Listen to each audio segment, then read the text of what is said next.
আমাদের বন্ধু সংগঠনের অনেক নেতারা সেই ভিডিও এখনো ভাসছে। ওই আন্দোলনের উত্তাল সময় তারা বলেছেন এই আন্দোলনের সাথে আমরা নাই। কি দেখেছেন কিনা? Record is there. সেই ঝুঁকির মধ্যে আমাদের কেন্দ্রীয় নেতৃবৃন্দ,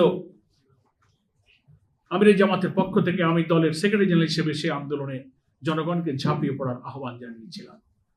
তার একদিন পরে 19শে জুলাই আমাকে সেই বাসা থেকে গ্রেফতার করা হলো।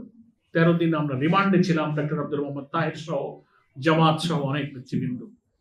সেই কঠিন সময়ে আমির জামাত শুনলেন আপনারা মেজর আখতারুজ্জামানের কাছে নেতৃবৃন্দকে নিয়ে কি শেষ নির্দেশনা দিলেন।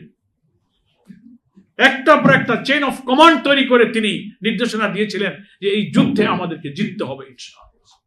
সেই লড়াইয়ের কখনো গেরিলা স্টাইল, কখনো প্রকাশ্যে যুদ্ধ, কখনো নেটওয়ার্ক তৈরি করা, দেশে বিদেশে ঝুঁকিপূর্ণ সময়ে ছাত্ররা প্রতিদিন আহত হচ্ছে, নিহত হচ্ছে, হসপিটাল, অ্যাম্বুলেন্স, তাদের রক্ত, তাদের সেবা, মামলা, থানা, ডেড বডি, আমরা তো কারাগার থেকে এগুলো শুনছি। আলহামদুলিল্লাহ, আমি সেই বক্তব্যের দিকে যাব না, আজকে সেই বক্তব্যের সাবজেক্ট নয়। তার ইতিহাস ছোট হলেও সত্য ঘটনাগুলো আজকের এই লেখার মধ্যে একটা অধ্যায় তিনি চমৎকার করে তুলে ধরেছেন। আমরা কৃতজ্ঞতা জানাই আমাদের সেলিম ভাইকে। ঢাকাবাসী অন্তত এই ইতিহাসটা পড়ে এই আন্দোলনে জামাত ইসলামের কি ভূমিকা ছিল, দুঃখের সাথে শুনতে হয় আমাদের দেশের প্রধানমন্ত্রী বলেন যে 17 বছর নাকি খুঁজে পাওয়া যায়নি আমাদের। কোথা থেকে উনি মুক্ত সুপ্ত শব্দ আবিষ্কার করলেন?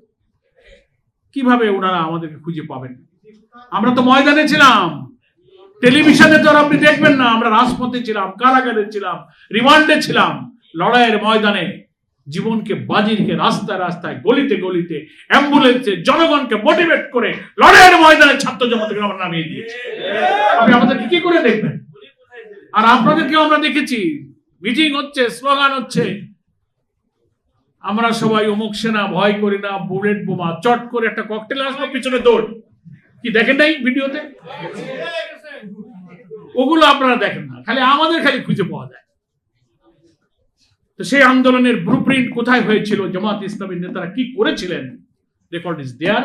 দয়া করে সুযোগ পেলে এই বইটা আপনারা পড়বেন। আরেকটি অধ্যায়ে তিনি ঢাকাকে মানবিকভাবে পুনর্গঠনের স্বপ্ন দেখিয়েছেন। তাই আমরা বলেছি উনি ঢাকা উত্তরের আধুনিক মানবিক ঢাকা গড়ার স্বপ্নদ্রষ্টা।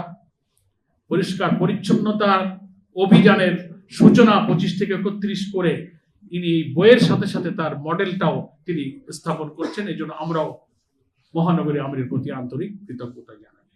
ইনশাআল্লাহ নিরপেক্ষ নির্বাচন যদি হয়, অবাধ হয়, ইঞ্জিনিয়ারিং যদি না হয়, ম্যানিপুলেশন যদি না হয়, জনগণ যদি তার রায় দিতে পারে, তো আগামী দিনে ঢাকা উত্তরের মেয়র হবেন জননেতা মোহাম্মদ সেলিম উদ্দিন ইনশাআল্লাহ। সেই ঢাকা কিভাবে তিনি গড়বেন, পরিষ্কার পরিচ্ছন্নতা, ড্রেনেজ সিস্টেম, খাল, নদী খনন, ট্রাফিক সিস্টেম, মানুষের স্বাস্থ্য সেবা, শিক্ষা, নানান পরিকল্পনার একটা ছোট্ট ছবি তিনি বইয়ের মধ্যে এঁকেছেন বলে একই সাথে সুন্দর নাম, জুলাই বিপ্লবের যেমন প্রত্যাশা, তেমনি মানবিক ঢাকারও পুনর্গঠন। দেশ যদি মানবিক হয়, দেশ যদি বৈষম্যহীন হয়, তাহলে ঢাকাকেও মানবিক এবং বৈষম্যহীন করতে হবে। রাজধানী ঢাকা দেশেরও রাজধানী, রাজনীতিরও রাজধানী। এই জায়গা যদি সুন্দর হয়, এখানকার মানুষের জীবনে সুখে দুঃখে, ব্যথা বেদনায় মানুষের পাশে যদি আমরা দাঁড়িয়ে ঢাকাকে মানবিক করতে পারি, স্বাস্থ্যসম্মত সবুজ নগরীতে পরিণত করতে পারি, তাহলে আমাদের বাংলাদেশটাও এই ঢাকা থেকে আর যত নগরী আছে এখান থেকে মডেল এবং শিক্ষা গ্রহণ করে গোটা দেশকে মানবিক এবং আদর্শ বাংলাদেশ গড়ার জন্য তারাও এখান থেকে শিক্ষা গ্রহণ করবে ইনশাআল্লাহ।